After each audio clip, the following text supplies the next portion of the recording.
dhiirri tokko jaallattee yeroo hundumaa laphee isaa keessa jiraattee isa gammachiisuun yookiin laphee isaa keessa deddeebi'uun gahaa miti yookiin isa gammachiisuu yaaluu qofti gahaa miti. Dhugaan jiru kanadha.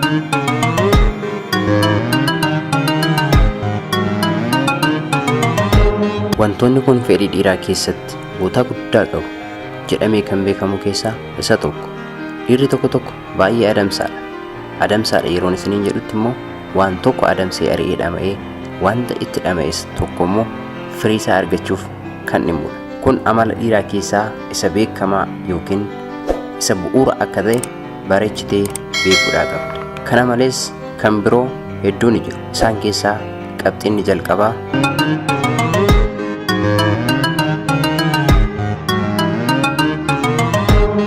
Shama harka fuunee hordoftoota keenya lafa jirtanitti nagaan koo isin haa dhaqqabu. Har'as sagalee haarawaan deebi'ee dhufeera.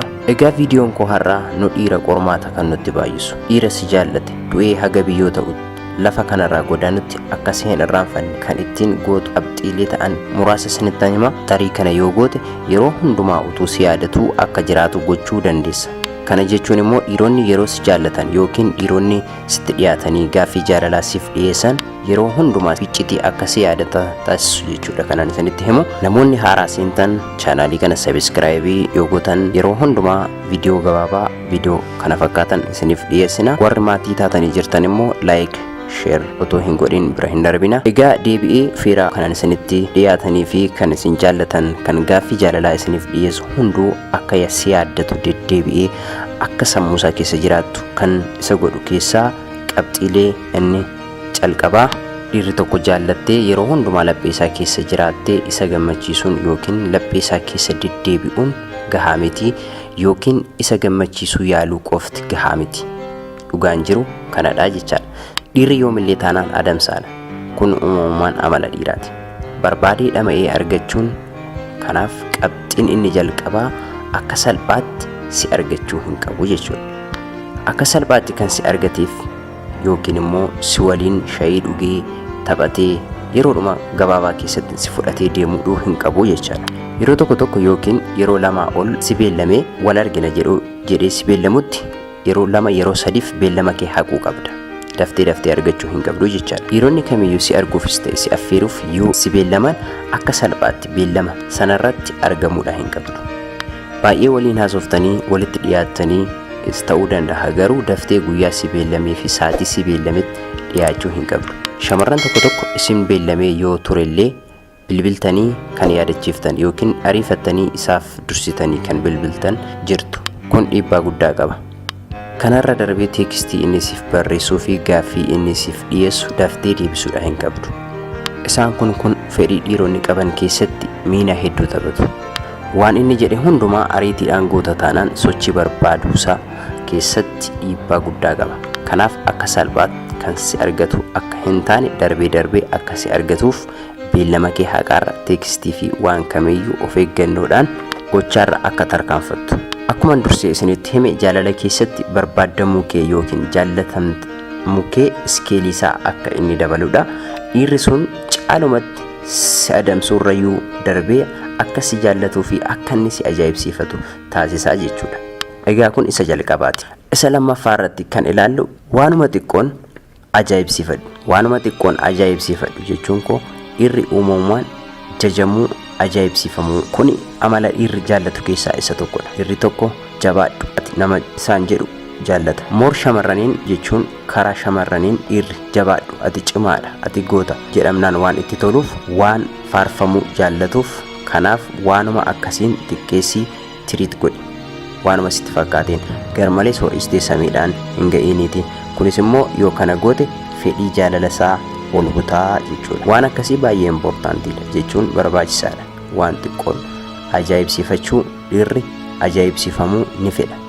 Moor shamarraniin yeroo hundumaa yoo kana goote yeroo hunda si waliin wal arguuf fedhiinsaa guyyuma guyyaan dabalaa deemaa jechaadha.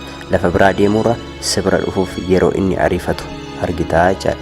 Garuu akkuma armaan dura isinitti himetti akka salphaatti immoo argamuu hin qabdanii jechuudha. Kun isa lammaffaati. Gara isa sadaffaatti yeroo dabarru dhiironni jaalala keen qabaman yookiin si barbaadan akkasi jaallatanii fi akkasi yaadan yookiin akkasi waliin turan kan godhu maalidha? Ofii keef yeroo bal'aa qabaachuu qabda. Kana yeroon jedhu ofii keef lafa bashannanaas ta'ee wanta feetu tokko irratti yeroo bal'aa qabaachuu qabda. Wantoota bashannansiisaa ta'an, wantoota si gammachiisan, lafa baay'ee siif mijatu irratti yeroo kee dabarsi. Isa malee jechaadha qofaa kee yookiin hiriyoota kee shamarran biraa waliin isarraa fagaattee yeroo tokko yoo kana goote si kontroolii gochuuf akka inni rakkatu goota jechuudha. Fedhiin kee salphaatti maal akka ta'e beekuuf isa rakkisa jechuudha. Kanaaf fedhii kee guuttachuuf ofii keef dursa yeroo bal'aa qabaachuudha qabda. Kanammoo indirectii akka inni argu gochuudha qabda. Akkamitti? Yookiin Facebook akkaawuntii keetiin yookiin karaa sooshaal miidiyaa keetiin akka inni beekuu fi akka inni argu lafa ati deemte sana lafa ati turte sana akka inni argu gochuu danda'uudha qabda jechaadha. Maaliif ati ofii keef yeroo qabaattee ofii keen enjoy yeroo gootu si ajaa'ibsiifata, si dinqisiifata. Isa malee kana gochuun kee baay'ee si ajaa'ibsiifata jechuudha. Kun immoo fedhiin kee maal akka ta'ee fi maal akka ati barbaaddu beekuuf isa rakkisa. Akkuman dursee isinitti hime dhiirri falmii akkasii jaallata.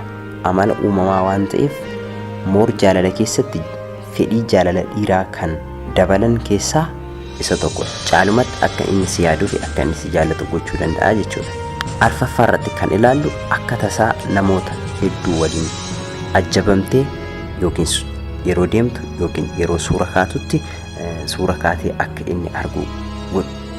Kana jechuun namoota hedduu waliin rileeshinii qabaachuu qabda. Kana jechuun dhimma jaalalaa keessatti utuu hin taane noormaalii sooshaal laayifii irratti namoota waliin yoo walitti dhufte si argu abdiin kee isa qofarraa akka hin taane hubata. Namoonni hedduu kee ta'uu akka fedhan hubata. Sababa kanaaf baay'ee si yaaduu danda'a. Kanaaf gammachuu qabaadhu. Wantoota akkasii godhi. Akkas gootee kolfaa taphachaa namoota akkasii waliin yoo si argu bakka sana utuun jiraadhe waan jedhuun hawwii keessa gala.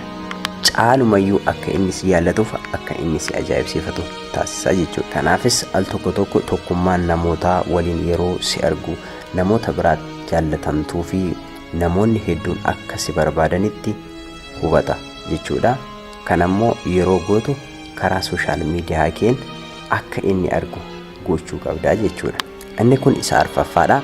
Isa shanaffaa irratti kan nuti ilaallu shanaffaan isa waliin wantoota si kofalchiisan haasa'i yookiin wantoota ajaa'ibsiifamuu qaban haasa'i. Teekstiidhaanis ta'e yoo qaamaan wal argitan illee wantoota inni ajaa'ibsiifachuu danda'uu fi wantoota tapha gaarii ta'e yoo haasofte isaaf gaariidha jechuudha. Garuu yeroo kamillee akka ati isa yaaddee fi itti hin himin. Garuu yeroo kamillee taanaan ati akka isa yaadde haasawaa kee keessaan isatti hin beeksisin. Ofiisaa yeroo si argu fedhu karoora akka baasu godhi malee. Kanaaf teekstiin barreessituu irratti haasawaa kee irratti of eeggannoo gochuu qabda. Kanaaf wantoota inni itti bohaaruu danda'u yookiin atillee itti bohaaruu dandeessu barreessuu fi qabda jechuudha. Garuu hangam akka isa yaadde kan ibsu fayyadamuu hin qabdu jechuudha. Egaa hordoftoota keenyaa har'as viidiyoon koo kanumaan xumuraa. Viidiyoo biraatiin hanga walitti deebinutti nagaan nu turaa. Like, share, subscribe toon godhin bira hin darbina. Turtii gaarii.